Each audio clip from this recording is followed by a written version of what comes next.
De buna bak. Səhər tezdən qoyma yataq.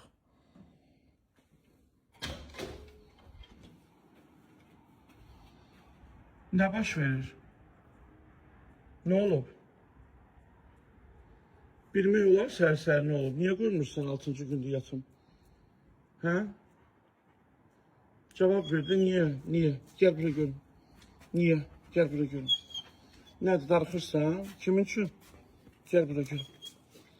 Bax, niyə icazə vermirsən yatım, hə? Gəl bura görüm. Bura gəl. Gəl bura, Lord, gəl bura görüm. Niyə qoymursan yatım? Bax, nədir, mən səhər-səhər bugün 6-cı gündür, yatardım biraz.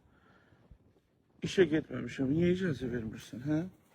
Mən neyniyim? Hə? Neyniyim de gəl bura görüm, gəl bura görüm. Gəl görüm, neyniyim de, mən neyniyim? Gəl bura. Gəl yanıma, bura gəl. Bura gəl. Gəl bura. Gəl bura, gəl bura. Gəl yanıma, gəl bura görüm. Hara getdin? Hara getdin, gəl bura görüm, gəl yanıma. Ne verim sana, yemek? Yemek, Sərkər verməyib sənə.